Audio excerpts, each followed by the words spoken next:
Welcome to സിനിമോസഫി. 43 വർഷത്തെ കരിയറിൽ വെറും 10 സിനിമകൾ മാത്രം ചെയ്ത സംവിധായകനാണ് ജെയിംസ് കാമറൂൺ. കാമറൂണെ പോലെ നിരവധി സംവിധായകരുണ്ട്. Stanley Kubrick, Paul Thomas Anderson, Sergio Leone, അങ്ങനെ നിരവധി പേർ. പക്ഷേ ഈ സംവിധായകരും കാമറൂണും തമ്മിലുള്ള വ്യത്യാസം, അവർ സിനിമയെ ആർട്ടും കണ്ടന്റുമായി ട്രീറ്റ് ചെയ്തപ്പോൾ കാമറൂൺ സിനിമയെ ആർട്ടും ആർക്കിടെക്ചറുമായാണ് ട്രീറ്റ് ചെയ്തത്. അവതാർ എന്ന സിനിമ യാഥാർത്ഥ്യമാക്കാനുള്ള ടെക്നോളജി വികസിക്കാത്തതുകൊണ്ട് മാത്രം 15 വർഷം കാത്തിരുന്ന മനുഷ്യനാണ് ജെയിംസ് കാമറൂൺ. അതുകൊണ്ടാണ് പറയുന്നത് അദ്ദേഹം സിനിമയെ ആർക്കിടെക്ചറായാണ് കാണുന്നത്. 43 വർഷം കൊണ്ട് ചെയ്ത 10 സിനിമകൾ മൊത്തം വാരിക്കൂട്ടിയത് 22 അക്കാദമി അവാർഡുകളാണ്. ടൈറ്റാനിക് മാത്രം നേടിയത് 11 അക്കാദമി അവാർഡുകളാണ്. ഏറ്റവും കൂടുതൽ അക്കാദമി അവാർഡുകൾ നേടിയ റെക്കോർഡ് ടൈറ്റാനിക്കിനാണ്. ബെൻഹർ, ലോർഡ് ഓഫ് റിംഗ് എന്നീ സിനിമകളും ടൈറ്റാനിക്കിനൊപ്പം ഈ റെക്കോർഡ് ഷെയർ ചെയ്യുന്നുണ്ട്. ഇന്ന് നമ്മൾ സംസാരിക്കുന്നത് വെറുമൊരു ട്രക്ക് ഡ്രൈവറിൽ നിന്ന് ഇതിഹാസ സംവിധായകനായി മാറിയ ജെയിംസ് കാമറൂണിനെ കുറിച്ചും അദ്ദേഹത്തിന്റെ വിഷനെ കുറിച്ചുമാണ്. ഒരിക്കൽ കൂടി വീഡിയോയിലേക്ക് സ്വാഗതം. 1983 29 വയസ്സുകാരനായ ജെയിംസ് കാമറൂൺ ദി ടെർമിനേറ്റർ എന്ന സിനിമയുടെ പണിപ്പുരയിലാണ്. രാത്രി മുഴുവൻ അദ്ദേഹം തിരക്കഥ എഴുതും, പകൽ സിനിമയുടെ പ്രീ പ്രൊഡക്ഷൻ വർക്കുകൾ ചെയ്യും. ഒരു സിനിമ മാത്രമേ അദ്ദേഹം മുൻപ് ചെയ്തിട്ടുള്ളൂ, പിരാന 2. സർവൈവ് ചെയ്യാനുള്ള സാമ്പത്തിക സ്ഥിതി അദ്ദേഹത്തിനായിട്ടില്ല. ടെർമിനേറ്റർ സാമ്പത്തിക വിജയമാവുകയാണെങ്കിൽ കാമറൂൺ രക്ഷപ്പെടുമെന്ന് അദ്ദേഹത്തിന് ബോധ്യമുണ്ട്. അതുകൊണ്ടാണ് അദ്ദേഹം രാവെന്നോ പകലെന്നോ ഇല്ലാതെ കഷ്ടപ്പെടുന്നത്. ഈ സമയത്താണ് 2 പ്രൊജക്ടുകൾ അദ്ദേഹത്തെ തേടി വന്നത്. പ്രശസ്തിയും പണവും ഒരുപോലെ കിട്ടുന്ന 2 പ്രൊജക്ടുകളായിരുന്നു അത്. റിഡ്ലി സ്കോട്ടിന്റെ പ്രശസ്ത ചിത്രം ഏലിയന്റെ 2ാം ഭാഗമായ ഏലിയൻസ്, ടോഡ് കോട്ട്ഫിന്റെ റാംബോയുടെ 2ാം ഭാഗം എഴുതുക. ഈ 2 തിരക്കഥകൾ എഴുതുക എന്നതായിരുന്നു അദ്ദേഹത്തിന് വന്ന ഓഫർ. രണ്ടും വലിയ വിജയമായ സിനിമകളുടെ തുടർച്ചയാണ്. പണവും പ്രശസ്തിയും വേണ്ടോളം കിട്ടും. തുടക്കക്കാരൻ എന്ന നിലയിൽ ഇൻഡസ്ട്രിയിൽ പിടിച്ചു നിൽക്കാൻ കാമറൂണിന് അത് രണ്ടും വേണമായിരുന്നു. ഏലിയൻസ് നിർമ്മാതാക്കളോട് കാമറൂൺ സാഹചര്യങ്ങൾ പറഞ്ഞു. ഏത് തിരഞ്ഞെടുക്കണമെന്ന് അറിയില്ലെന്നും വ്യക്തമാക്കി. രണ്ടും തിരഞ്ഞെടുക്കാനും എഴുതാനുമായിരുന്നു അവരുടെ മറുപടി. കാമറൂൺ ചെയ്യാമെന്നേറ്റു. 3 മാസത്തിനുള്ളിൽ 3 സിനിമകളുടെ തിരക്കഥയും ഒരു സിനിമയുടെ പ്രീ പ്രൊഡക്ഷൻ വർക്കും കാമറൂണിന് തീർക്കേണ്ടതുണ്ട്. എങ്ങനെ തീർക്കുമെന്ന് അദ്ദേഹം തലപുകഞ്ഞ് ആലോചിച്ചു. 3 പാർട്ടുകളായി അദ്ദേഹം ജോലിയെ വിഭജിച്ചു. പുലർച്ചെ ഏതാനും മണിക്കൂറുകൾ മാത്രം ഉറങ്ങി, ബാക്കി സമയത്തെല്ലാം എഴുതി. 90 ദിവസം കൊണ്ട് ടെർമിനേറ്ററും പിരാനയും അദ്ദേഹത്തിന് എഴുതാനായി. എന്നാൽ ഏലിയൻസ് എഴുതി തീർക്കാൻ കഴിഞ്ഞില്ല. എത്രയൊക്കെ പ്രതിഭയാണെങ്കിലും ബേസിക്കലി അദ്ദേഹം ഒരു മനുഷ്യൻ തന്നെയാണല്ലോ.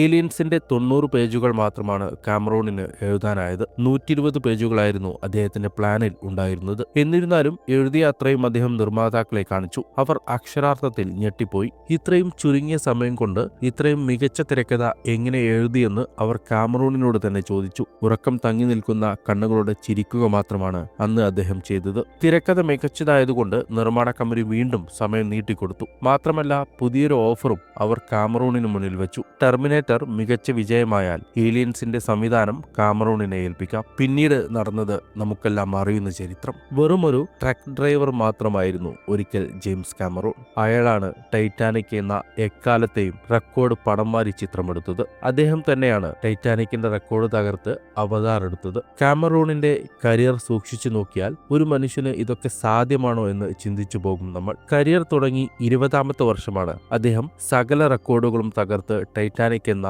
വിശ്വപ്രസിദ്ധ സിനിമയെടുത്തത്. ഒരുപക്ഷെ നമ്മളിൽ പലരും ആദ്യം കണ്ട ഇംഗ്ലീഷ് സിനിമ ടൈറ്റാനിക് ആയിരിക്കും. ഞാൻ ആദ്യം കണ്ട ഇംഗ്ലീഷ് സിനിമ എന്തായാലും ടൈറ്റാനിക് ആണ്. അതുകഴിഞ്ഞാണ് ജുറാസിക് പാർക്ക് കാണുന്നത്. എല്ലാ റെക്കോർഡുകളും തകർത്ത സിനിമയാണ് ടൈറ്റാനിക്. അന്നുവരെ ഇറങ്ങിയതിൽ ഏറ്റവും ചിലവേറിയ ചിത്രം, ഏറ്റവും കളക്ഷൻ വാങ്ങിയ ചിത്രം, ഏറ്റവും കൂടുതൽ അക്കാദമി അവാർഡിന് നോമിനേറ്റ് ചെയ്ത ചിത്രം, ഏറ്റവും കൂടുതൽ അക്കാദമി അവാർഡ് നേടിയ ചിത്രം, അങ്ങനെ നിരവധി റെക്കോർഡുകൾ ഇട്ട സിനിമയാണ് ടൈറ്റാനിക്. ടൈറ്റാനിക് അക്കാദമി അവാർഡ് നേടിയ ആ വർഷത്തെ ഷോയാണ് ഓസ്കാറിന്റെ ചരിത്രത്തിൽ ഏറ്റവും കൂടുതൽ ആളുകൾ കണ്ട ഷോ. 57 മില്യൺ ആളുകളാണ് ഒരേ സമയം ആ ഷോ കണ്ടത്. അതിനുശേഷം അത്രത്തോളം ആളുകൾ ഒരേ സമയം ആ ഷോ കണ്ടിട്ടില്ലെന്നാണ് പറയപ്പെടുന്നത്. ഇങ്ങനെ നിരവധി നേട്ടങ്ങൾ കൊയ്ത സിനിമയാണ് ടൈറ്റാനിക്. അത്രയും റെക്കോർഡിട്ട സിനിമ എടുത്തിട്ട് കാമറൂൺ പിന്നീട് 12 വർഷത്തോളം സിനിമ എടുത്തില്ല. പിന്നീട് ഒരു സിനിമ ചെയ്യാൻ 12 വർഷത്തോളം കാത്തിരുന്നു. അതാണ് ജെയിംസ് കാമറൂൺ. അയാൾക്കുള്ളിലെ സംവിധായകനല്ല കാത്തിരുന്നത്, അയാൾക്കുള്ളിലെ ആർക്കിടെക്റ്റാണ്. ശരിക്കും ടൈറ്റാനിക് റിലീസ് ചെയ്യുന്നതിന് മുമ്പേ മുമ്പേ അവതാർ എഴുതി തുടങ്ങിയിരുന്നു. 1995 അവതാർ സ്ക്രിപ്റ്റിന്റെ 80 പേജുകൾ എഴുതി കഴിഞ്ഞിരുന്നു. 1999 റിലീസ് ചെയ്യാനായിരുന്നു പ്ലാൻ. ടൈറ്റാനിക് ഇറങ്ങി 2 വർഷത്തിനു ശേഷം. എന്നാൽ അദ്ദേഹം മനസ്സിൽ കണ്ട അവതാർ എടുക്കാനുള്ള ടെക്നോളജി അന്ന് ഉണ്ടായിരുന്നില്ല. ആ ലോകവും അവതാറുകളുടെ ഫേസും ക്രിയേറ്റ് ചെയ്യാനാണ് അദ്ദേഹം ബുദ്ധിമുട്ടിയത്. നിലവിലെ ടെക്നോളജി കൊണ്ട് താൻ മനസ്സിൽ കണ്ട അവതാർ എടുക്കാൻ കഴിയില്ലെന്ന് മനസ്സിലാക്കിയ കാമറൂൺ പ്രോജക്റ്റ് ഷെൽഫ് ചെയ്തു. എന്നാൽ വെറുതെ ഇരിക്കുകയായിരുന്നില്ല കാമറൂൺ ചെയ്തത്. തന്റെ പണ്ടോറ ലോകം എങ്ങനെ ഉണ്ടാക്കാമെന്ന റിസർച്ചിലായിരുന്നു അദ്ദേഹം.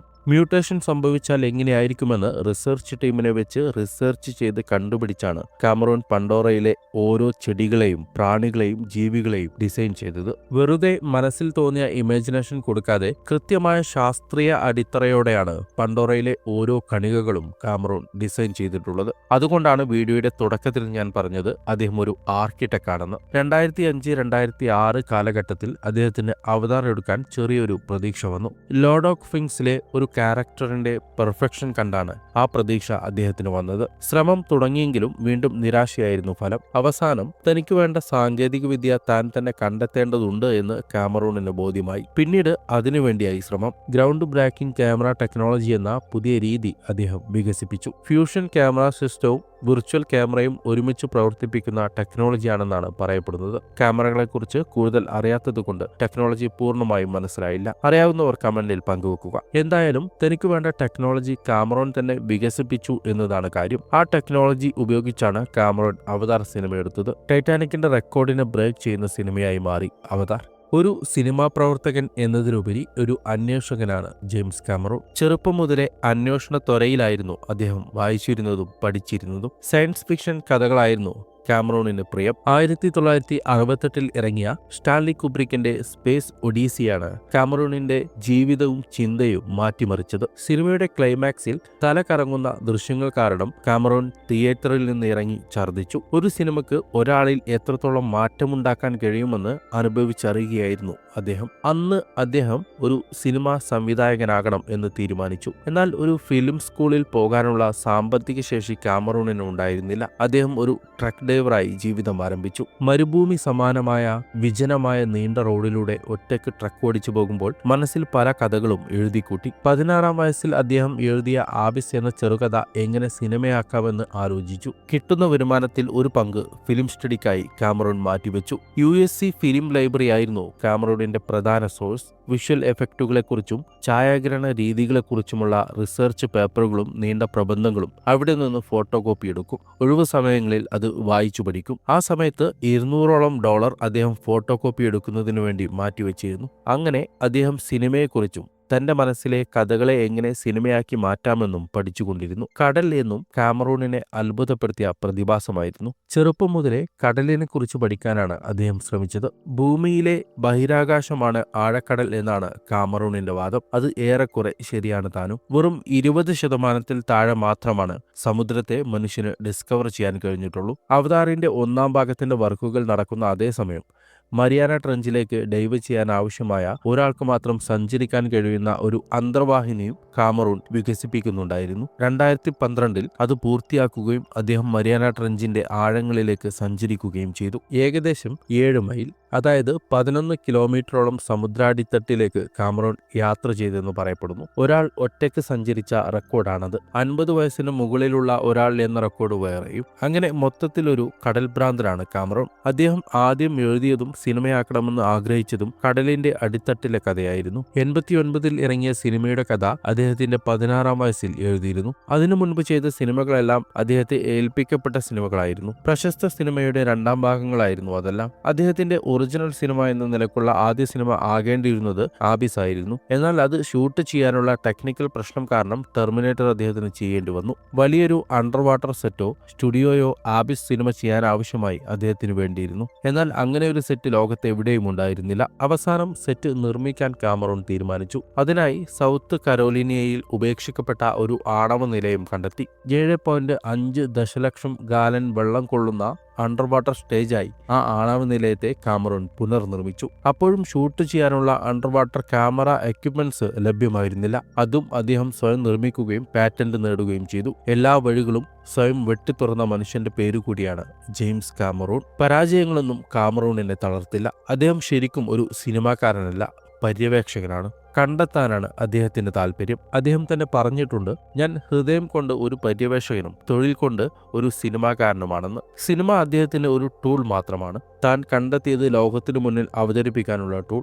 അതേസമയം തന്നെ പുതിയ കണ്ടെത്തലുകൾക്കുള്ള പണം കണ്ടെത്താനുള്ള ടൂൾ. അതുമാത്രമാണ് കാമറൂണിന് സിനിമ. കാമറൂണിനെ കുറിച്ച് ഇനിയും ഒരുപാട് കാര്യങ്ങൾ പറയാനുണ്ട്. പിന്നീട് എപ്പോഴെങ്കിലും ഒരു പാർട്ട് 2 വീഡിയോ ചെയ്യാം. തൽക്കാലം ഈ വീഡിയോ ഇവിടെ അവസാനിപ്പിക്കുന്നു. എന്താണ് ഈ വീഡിയോയെക്കുറിച്ചും ജെയിംസ് കാമറൂൺ എന്ന ഏലിയനെ കുറിച്ചും നിങ്ങളുടെ അഭിപ്രായം കമന്റിൽ പങ്കുവെക്കുക. ആദ്യമായാണ് ഈ ചാനൽ കാണുന്നതെങ്കിൽ മറ്റു വീഡിയോസും കണ്ടു നോക്കുക. സിനിമയുടെ ഐഡിയോളജി അനാലിസിസ് ഒക്കെയാണ് ഈ ചാനലിൽ അധികം സംസാരിക്കാറുള്ളത്. അപ്പോൾ വീഡിയോ ലൈക്ക് ചെയ്യുക, ഹൈപ്പ് ചെയ്യുക, ഷെയർ ചെയ്യുക, ചാനൽ സബ്സ്ക്രൈബ് ചെയ്യുക. മറ്റൊരു നല്ല വീഡിയോയുമായി വീണ്ടും കാണാം.